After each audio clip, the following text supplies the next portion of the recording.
Après une pause de quelques dimanches, on va reprendre le fil de notre lecture de la première épître de Jean. Une petite pause estivale, quelques intervenants qui nous ont fait beaucoup de bien. Et on va reprendre maintenant cette lecture de la première épître de Jean. Et on se trouve d'ailleurs au chapitre 2. Alors pour rafraîchir un petit peu notre mémoire, ce que l'on a vu précédemment, c'est que l'apôtre Jean montre que vivre en fonction de la parole de Dieu démontre notre attachement à lui, à Christ, à Dieu.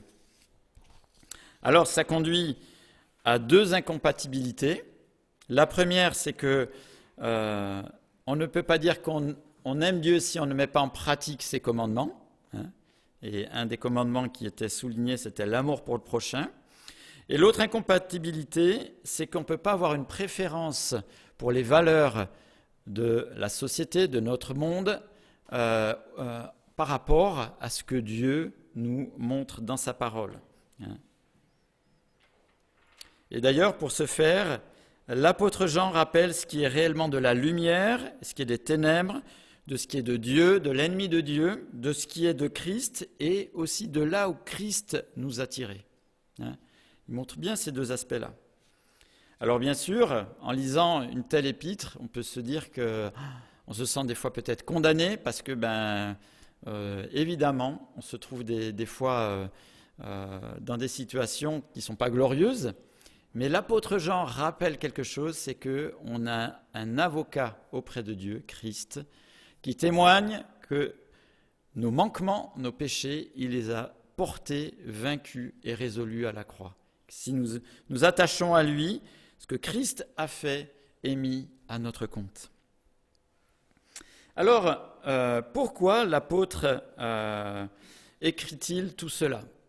Quand il écrit au destinataire, il a une idée bien sûr derrière la tête, peut-être a-t-il entendu des nouvelles, et c'est pour ça qu'il écrit d'une manière spécifique, qui rappelle ces choses dans cette épître, et il le fait spécifiquement pour que les personnes, les destinataires ne soient pas ébranlés par des enseignements qui commençaient déjà à circuler assez tôt dans l'histoire de l'Église, qui remettaient en cause certains aspects de Christ. Et c'est là où nous nous trouvons, c'est au chapitre 2 et au verset 18. On passera après l'autre version. Merci Cyril. Donc verset 18 du chapitre 2. « Petits enfants, c'est la dernière heure. Vous avez appris que l'Antichrist vient. Or, déjà maintenant, il y a plusieurs antichrists. Par là, nous reconnaissons que c'est la dernière heure. Ils sont sortis du milieu de nous, mais ils n'étaient pas des nôtres, car s'ils avaient été des nôtres, ils seraient restés avec nous. Mais cela est arrivé afin qu'il soit bien clair que tous ne sont pas des nôtres. Quant à vous, vous avez l'onction. Alors l'onction dans ce passage, il s'agit du Saint-Esprit, donné par celui qui est saint. Et vous avez toute connaissance. Si je vous ai écrit, ce n'est pas parce que vous ignorez la vérité, mais parce que vous la connaissez et qu'aucun mensonge ne provient de la vérité. Qui est menteur ? N'est-ce pas celui qui nie que Jésus est le Messie ? Tel est l'Antéchrist, celui qui nie le Père et le Fils. Si quelqu'un nie le Fils, il n'a pas non plus le Père. Celui qui se déclare publiquement pour le Fils a aussi le Père. Pour votre part, retenez donc ce que vous avez entendu dès le commencement. Si ce que vous avez entendu depuis le début demeure en vous, vous demeurez vous aussi dans le Fils et dans le Père. Et voici ce qu'il nous a lui-même promis, c'est la vie éternelle. Je vous ai écrit cela par rapport à ceux qui vous égarent. Quant à vous, l'onction que vous avez reçue de Christ demeure en vous, et vous n'avez pas besoin qu'on vous enseigne. Au contraire, puisque la même onction vous enseigne sur toute chose, qu'elle est véridique et dépourvue de mensonges, vous demeurez en lui, comme elle vous l'a appris. Ce texte nous parle d'un personnage, l'Antichrist. Personne qui aura un rayonnement mondial, qui subjuguera les hommes, mais surtout qui s'élèvera contre Christ et ses enfants, certainement d'une manière violente, et cela dans les derniers temps. Mais ce texte ne parle pas uniquement de l'Antichrist final, il parle aussi des Antichrists. Et il est question de personnes qui présentent la même opposition face à Christ et face à ses enfants, face aux croyants en Christ. Et leurs caractéristiques, qu'on retrouve dans toute l'histoire de l'humanité, du temps de Jean jusqu'à maintenant, c'est qu'ils sont issus de l'environnement des églises, on pourrait dire de la chrétienté, mais ils nient que Christ est l'envoyé de Dieu, que Christ est le Messie. Ils nient que Christ soit le Fils de Dieu, le Père. Ils se proposent alors comme des instructeurs, comme des directeurs de conscience, comme des interprètes d'une révélation spéciale de Dieu et détournent de la personne de Christ. Alors, l'apôtre écrit à ses destinataires pour qu'ils puissent être préservés de cette séduction et certainement des personnes qui étaient dans l'entourage des croyants de l'époque. Et il leur rappelle que l'Esprit Saint, ici le terme qui a été utilisé c'était l'onction, les équipe pour discerner la vérité. Quand on croit en Christ, quand on place notre confiance en Christ, quand Christ est notre Sauveur, Dieu nous fait le cadeau de l'Esprit Saint. Et il nous aide justement à comprendre à la fois la parole, mais aussi à discerner ce qui est vrai, ce qui est faux. Et c'est pour ça que l'apôtre rappelle l'œuvre de l'Esprit qui les équipe et qui les accompagne. Et les encourage à s'attacher à ce qu'ils ont reçu quand ils ont entendu la bonne nouvelle de l'Évangile et surtout à vivre en fonction de l'Évangile. De cette action, il rappelle que découlera la communion avec le Père comme avec le Fils. C'est en suivant ce qu'ils ont reçu dès le commencement et en laissant agir l'Esprit en eux. En somme, contester l'un, contester Christ, c'est aussi contester le Père. Adorer l'un, Christ, rejaillit aussi sur l'adoration du Père et du Fils. Et reconnaître Jésus-Christ comme Dieu a un impact dans notre assurance quant aux promesses, aux vérités éternelles qui nous sont données. Et ce que le texte indique, c'est que ceux qui placent leur confiance, malgré les mauvais enseignements qui pourraient tourner autour d'eux, ne seront pas honteux au retour de Christ.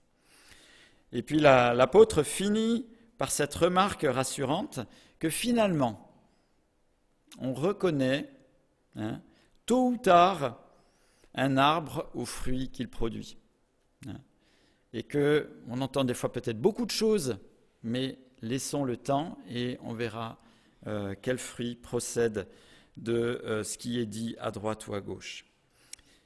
J'aimerais qu'on se recentre principalement sur le texte. Et c'est pour ça qu'on va le relire, le texte. Pas tant important ce que je dis, le Seigneur nous a donné ce texte, on va le lire dans une transcription explicative, parole vivante, pour qu'on puisse vraiment mesurer, peut-être sous un autre angle, ce que l'apôtre voulait nous dire. Au verset 18.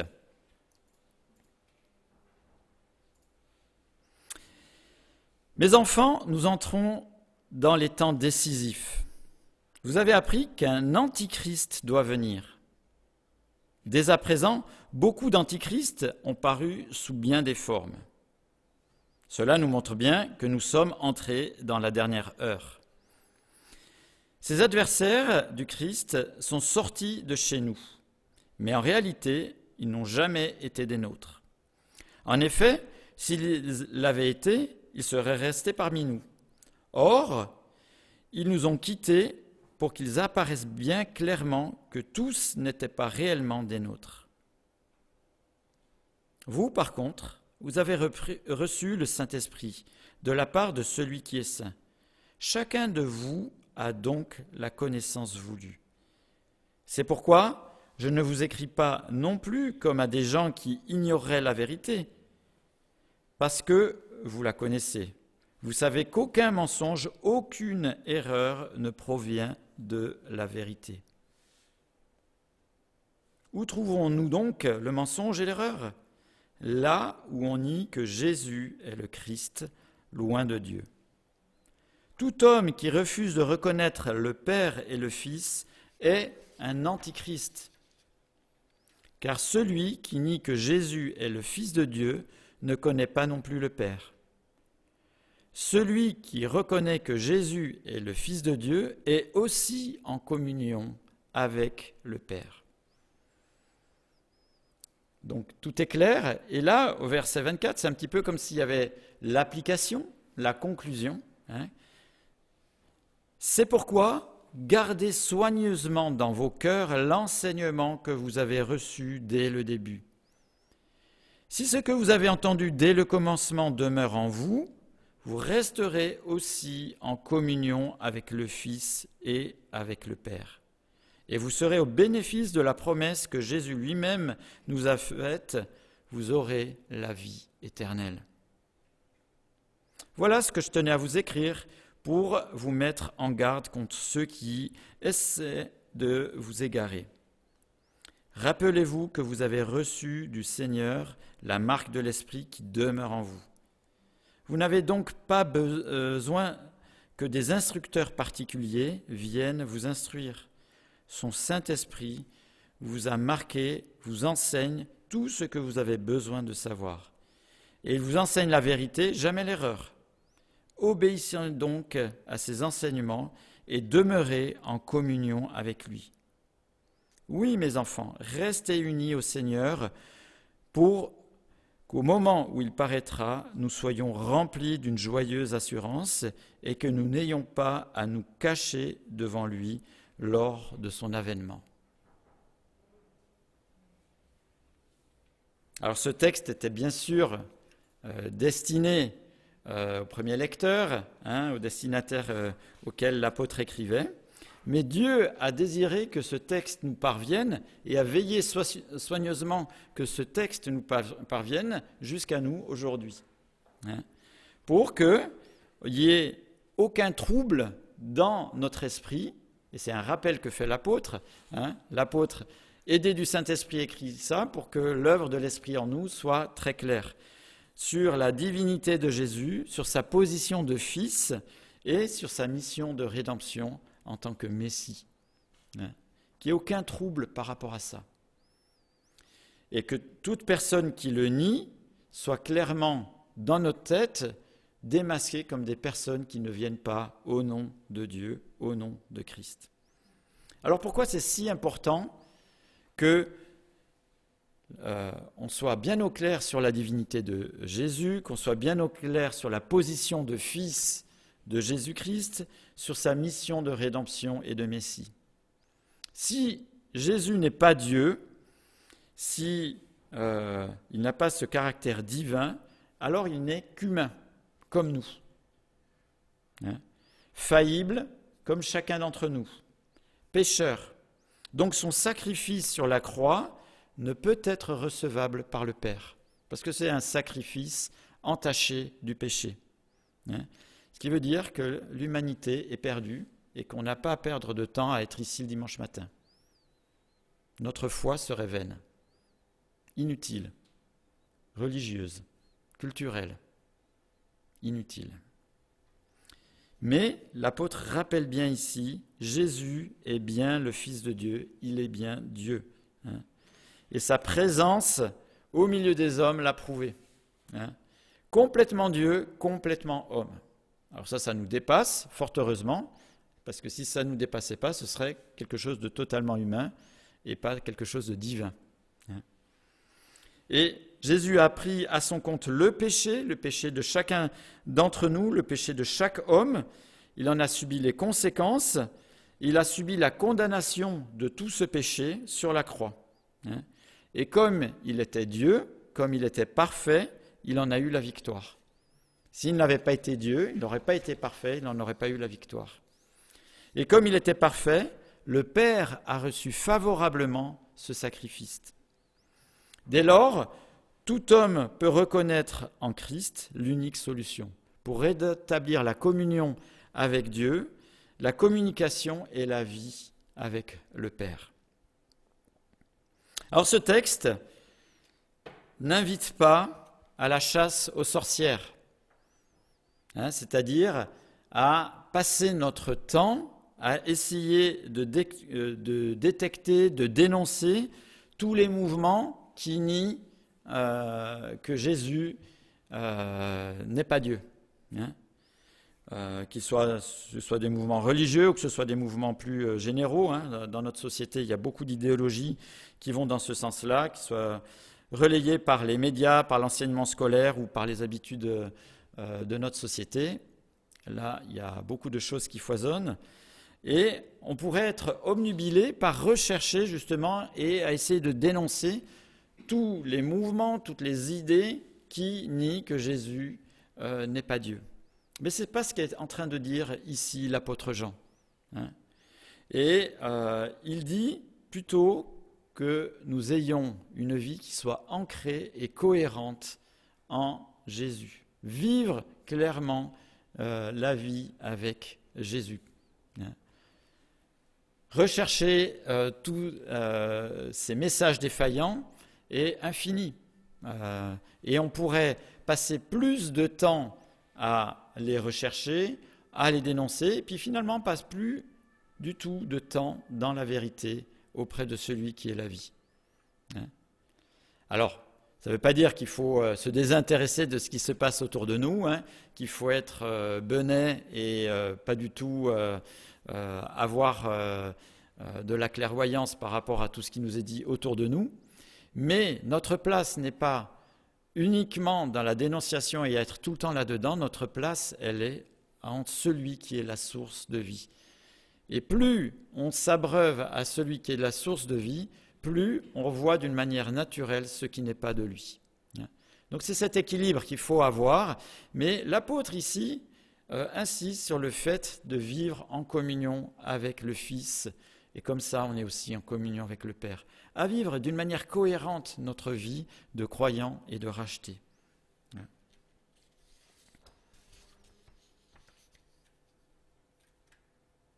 Alors, c'est un appel à la persévérance aussi que ce texte invite les croyants à demeurer persévérants dans ce qu'ils ont reçu, le message simple de l'Évangile, simple, clair, accessible et parfait de l'Évangile, et d'être attentifs dans une vie proche avec Christ pour être renouvelés et enrichis aussi par l'œuvre de l'Esprit.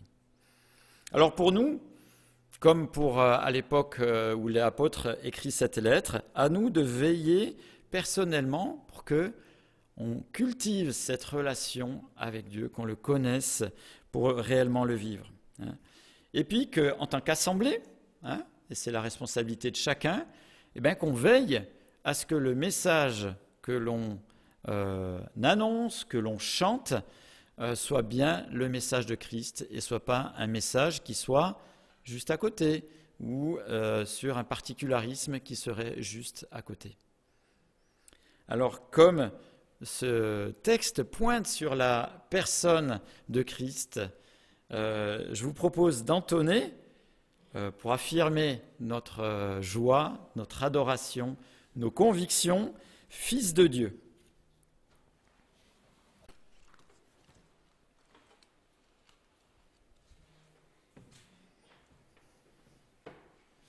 Fils de Dieu, joli cantique qui pointe sur la divinité de Jésus. Alors pour certains d'entre nous, ce matin, ça sonne d'une manière particulière.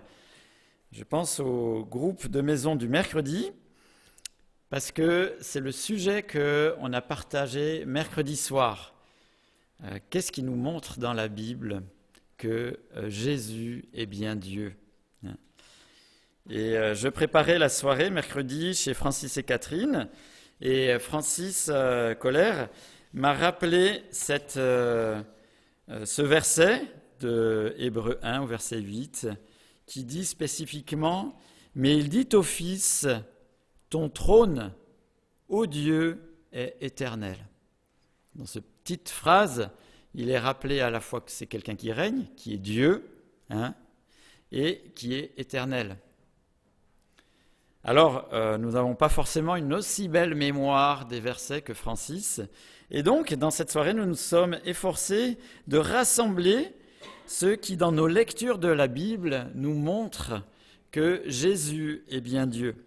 Et finalement, on s'est rendu compte que la Bible fourmille de nombreux faits, de nombreux versets qui pointent comme des panneaux indicateurs sur le fait que Jésus est bien Dieu. Et si vous regardez bien, Dieu a patiemment, dans l'histoire de l'humanité, où on en a un écho dans l'Ancien Testament, montré qu'il n'y avait personne qui avait cette identité. Personne n'était Dieu. Les plus beaux, les plus grands hommes étaient des personnes qui étaient faillibles. Mais dans ce temps, Dieu a mis des jalons, des promesses, comme quoi quelqu'un allait arriver avec cette identité. Alors bien sûr, en Jésus, on le voit, et les 3 ans de ministère que Jésus a passé avec ses disciples au milieu de tout le monde, ont aussi servi à comprendre cette identité unique. Alors voilà quelques-uns des aspects qu'on a détectés mercredi soir. Déjà, quand on voit les textes dans la Bible, dans les évangiles, on voit que Jésus a les attributs de Dieu. On a parlé de son éternité, mais il est omniprésent, il est omniscient, il est omnipotent. Alors, c'est-à-dire omniscient, c'est qu'il sait ce qui se passe dans vos têtes maintenant, que vous m'écoutiez ou que vous ne m'écoutiez pas, il le savait ça. Il savait si vous écoutiez mon message ou si vous regardiez mon écharpe. Et il était capable de dire à Alain que les pensées qu'il avait derrière la tête n'étaient pas tout à fait celles-là. Omnipuissant, vous voyez le temps, Jésus dit à la tempête de cesser et ça s'arrête. Impressionnant. Et voilà, il y a beaucoup de faits quand vous lisez les évangiles qui pointent dans cette direction. La Bible nous dit aussi qu'il est créateur et que c'est lui qui soutient la création. C'est son œuvre, son travail. Il a des prérogatives qui sont divines. Il pardonne les péchés. Et on connaît cette magnifique histoire avec le paralytique. Qu'est-ce qui est plus simple, de dire à ce paralytique « lève-toi et marche » ou de pardonner les péchés? Ni l'un ni l'autre. Mais Jésus, pour leur montrer qu'il avait cet attribut-là, cette fonction-là, va guérir le paralytique. Bien sûr, il a ressuscité des morts, mais il y a un aspect qui lui est spécifique et qui pointe sur sa divinité, c'est lui qui exercera le jugement. Parce que lui seul en est capable. Quelqu'un d'imparfait ne pourrait pas le faire, quelqu'un de parfait peut le faire. Quelqu'un de parfait, il n'y a que Dieu. On a pu voir aussi que beaucoup de versets dans l'Ancien Testament trouvent leur accomplissement dans le Nouveau Testament en Jésus. Et dans l'Ancien Testament, il est question de Dieu et trouve son accomplissement en Jésus. Il y a un lien qui est direct. Beaucoup de noms qui sont utilisés aussi impliquent, démontrent sa divinité. Vous savez qu'il y a beaucoup de versets qui se terminent par le Père, le Fils et le Saint-Esprit. C'est-à-dire que la même identité est citée souvent dans ces phrases qui concluent l'un ou l'autre verset. Et puis, Jésus, qui dénonce la tentative du diable pour le tenter, en lui disant « tu n'adoreras que Dieu », se laisse adorer. Et on voit comment Jésus est cohérent. Et donc, s'il n'était pas Dieu, il ne se serait pas laissé adorer.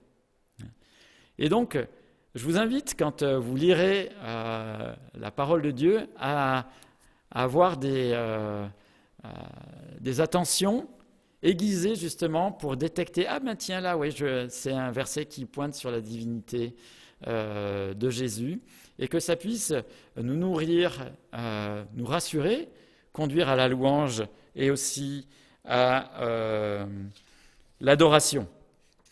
Alors, si vous êtes vraiment intéressé par cette question, j'ai ici quelques-uns des mémos où on a marqué les faits que j'ai dit, avec quelques versets, il n'y en a pas beaucoup, hein. Il y a quelques pages, hein, et encore, ce n'est pas du tout exhaustif, donc qui pointe sur cette réalité. Si vous êtes intéressé, c'est à disposition, n'hésitez pas à le prendre. Tout pointe pour montrer que Jésus est vraiment Dieu. Et il faut être vraiment de mauvaise foi pour dire l'inverse, ou être fanatisé, ou bien être carrément vecteur de l'ennemi de Dieu pour soutenir en conscience que Jésus n'est pas Dieu.